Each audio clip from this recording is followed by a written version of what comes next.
Hello everybody, my name's Sharon McNally. I'm the Chief Nurse and the Deputy Chief Executive. I'm stepping in for Lance this week to do the digital diary, and I'm delighted that the digital diary is concentrating on Make Movement Count. So this morning I'm going to meet with Andy Dixon, who's our lead for falls and enhanced care, and also delighted to meet with some of our therapists who are leading some of this work. So with Curtly, Pelumi and also Lucy. Morning Andy, it's just brilliant to meet with you this morning and take an opportunity to talk about you and your role, but also the Make Movement Count campaign. So I wonder if we might start for everyone just a little bit around an introduction to yourself and also what you do. Okay, thank you. Morning Sharon. So I'm the lead nurse for enhanced care and falls prevention. So the biggest part of my role really is to see how we can prevent our patients falling over. We know falls are a big risk in the NHS, so how we might stop them falling and also how we manage them once they've fallen. And there's lots of national guidance around how we should be doing that sort of thing.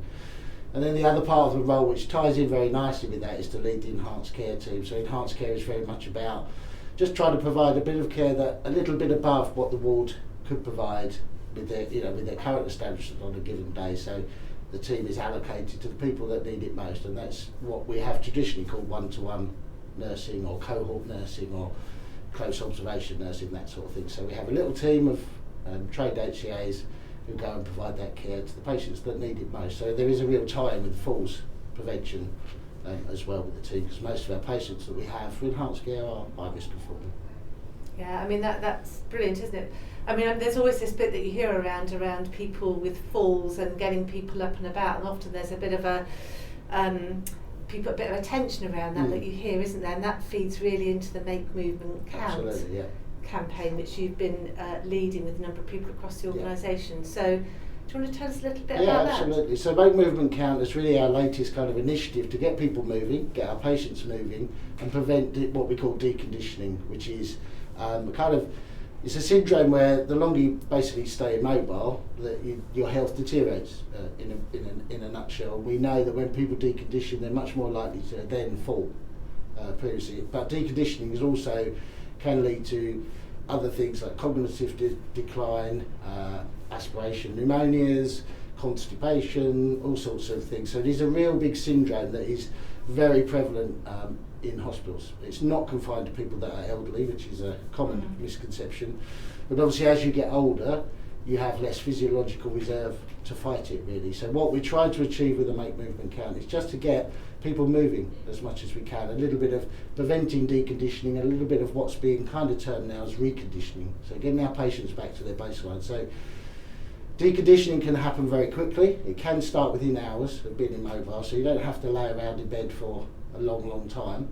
And obviously the older you are, the more frail you are, it's going to start quicker, and then you become much more prone to all of these things that we mentioned. So if we could sort of just understand in terms of what the message is, so people watching this, and what can they do to make a difference to this campaign and this cultural shift, what would you say?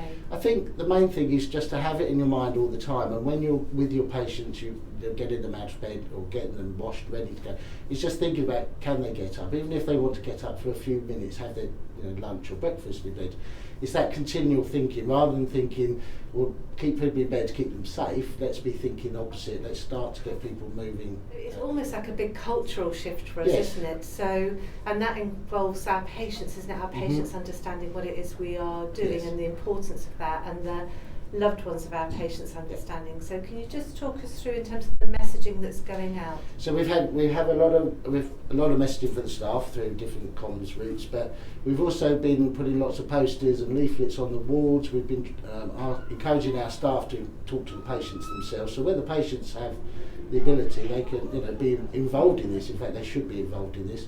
And also now that we have more visitors back, it's kind of more normal, trying to engage with the visitors and family members, talking to them about bringing in appropriate footwear and even maybe taking their own relative for a little walk to Costa if they're able, and that sort of thing. So it's really much been it's a two kind of pronged approach. It's very much about ourselves and our culture change, as you mentioned, but also talking to their families and the patients themselves. And movement count to me definitely means keeping patients mobile and as active as possible. Whilst they're in hospital, they generally don't do as much as they do in relation to when they're at home. So keeping them up on their feet as much as possible. For example, in the mornings, making sure that they're well orientated. So in particular, for example, on the Opal unit, we don't have a lot of windows. So making sure that there's lots of clocks on the wall, making sure that once they're sort of up, that they're able to mobilizing to the toilet and back, making sure that they don't have long periods of inactivity during the day. One of the things we've incorporated is having static pedals. So what that is once they're sat down for a short period of time, we'll incorporate some pedals so they can get their legs moving just to keep them as active as possible. Throughout our day, we encourage patients to be independent as much as possible. We work closely alongside the nurses and care staff, this being liaising with them to encourage independence, walking to the toilet. We also encourage them to get the patient to go to the kitchen. This chooses independence for their own meals. And that reflects on purposeful tasks. So it isn't meaning just kind of sitting there repeating certain exercises, which we do find helpful. Having a task specific allows the patient to understand that they have a meaning to get up and go to do something. As an occupational therapist, my main focus is on ensuring patients are at baseline with their functioning abilities. And again, my focus is on the ADLs, which involve self-care, leisure, and the assessment tool, where we're able to capture patients' initial activities, what they're normally like at baseline in terms of functioning, what they usually do in their day-to-day activities, and that's what we kind of try to incorporate on the team to make them achieve all those things they would normally do, if they can do, because it also depends on patients' ability. So that was brilliant to hear more about Make Movement Count and the amazing work that's going on, and a huge thank you to Andy and to Lucy and to Kirtley and to Pelumi on the work that they are doing and for spending their time this morning. It's such an important campaign. If you'd like to find more about it, please do visit the landing page on AlexNet. Thanks everybody, have a great week.